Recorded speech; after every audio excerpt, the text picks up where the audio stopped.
because I do have some notes that are still stored away in a storage unit in another state where they have had to be put for safety, and I've not gotten them yet. Okay? In fact, there's 3 boxes of notes. Just not even go there. Okay? These 7... I'm sorry. Some of these tubes have snapped. In other words, as the galaxy expanded, okay, there were breakages in these wormholes or space highways. No galactic races to the present time, and this is as of 11 months ago, Earth time, okay, knew how they were built or who they built them or who built them, and they can't be repaired because we don't know how they were built. Nobody knows how they were built. Okay? There is an assumption by many that the founders created them, which is how they were able to do all of the terraforming and echo building in the galaxy in preparation for life to be introduced here. There is an assumption that that's who built it. The truth is, we don't really know for sure. It could have been built by someone even before them. We don't know. Okay? Because according to the Andromedans, third density as we know it is 21 billion years old. Okay?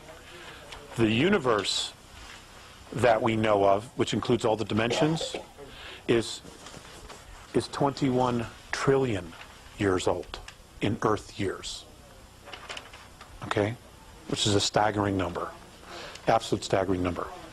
Okay, we're going to get to some slides here in just a little bit. Okay. According to Morine and the Andromedans, only 2 of the superhighways, the wormholes, have not snapped in our galaxy. Okay? So out of the 17, 2 are still fully operational. As trade increased, the spread of life forms also takes place. The experimentation of transplanting life forms and vegetation is in full swing. Okay, now let's go back to the dates. 245 million to 65 million years ago. Our extraterrestrial ancestors are now transplanting vegetation and life forms from other systems to other star systems. Okay?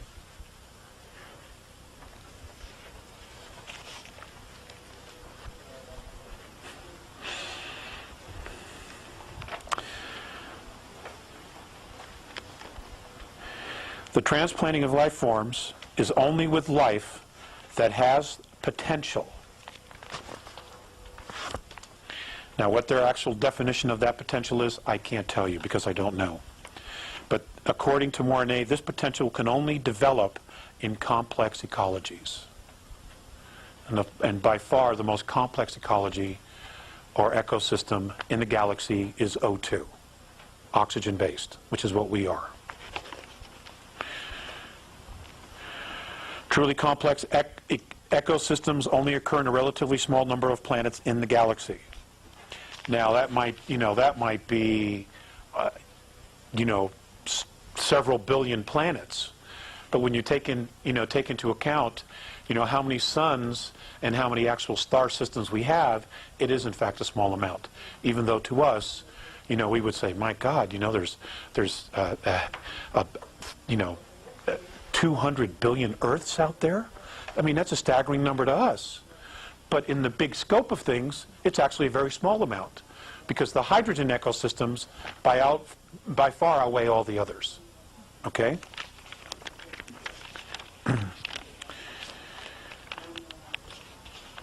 It follows that a complex ecosystem, planet-wide ecosystem, is the next most valuable thing in the universe to consciousness. Species, however, come and go, but a truly rich biosphere will endure as long as it's not compromised. Dinosaurs, birds, and other life forms, fruit trees, are brought to our solar system and transplanted on the three ecosystems in our solar system. They are Earth, Mars, and Uranus.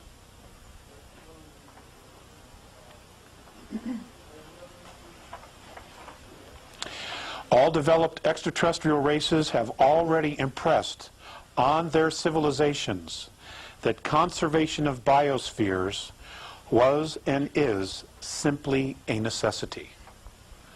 Okay? This is 245 million to 65 million years ago. Okay? They were already teaching their children about conservation of the ecosystem. Okay.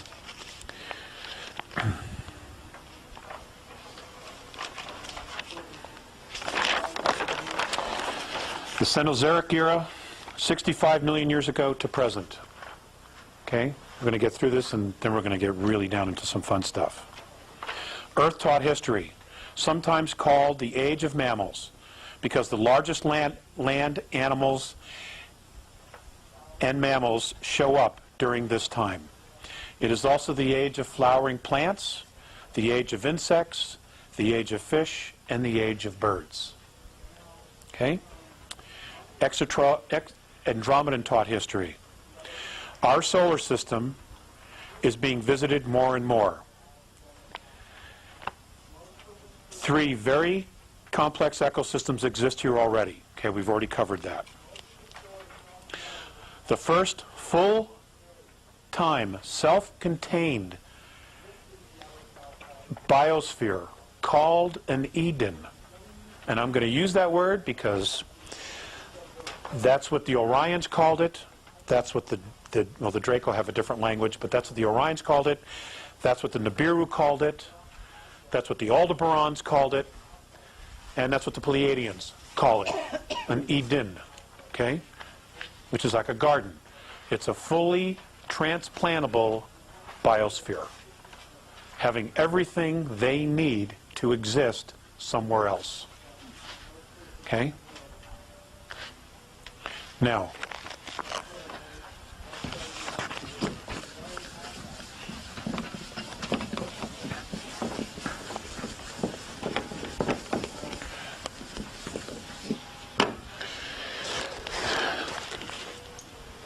we do not really appreciate how smart our ancestors are. Okay? Because they don't always travel in very large spacecraft.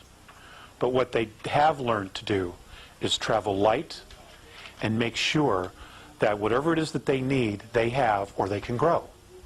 Now, virtually every mothership has an internal ecosphere. Every one.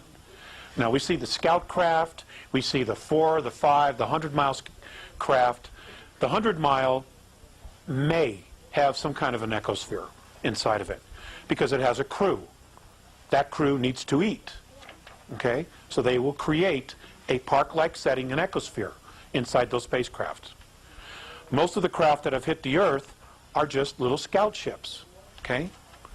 If a 100-mile mothership hit the Earth, we'd have a pole shift, and everybody would know about it. Okay? But the very large ships, and I'll give you the example of the Andromedan motherships. They're complete spheres, and on the inside, they are complete worlds unto themselves.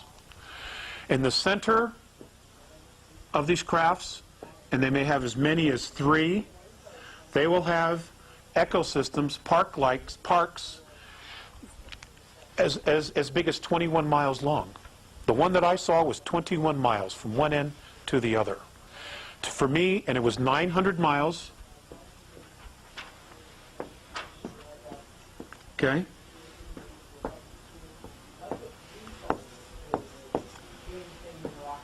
And for me to literally see every inch of that ship would take 25 years. That's how big it was. Had everything. Everything. In these parks, you could not even tell that you were in a spacecraft. You would think you were in a park, you know. Agoura Hills, California.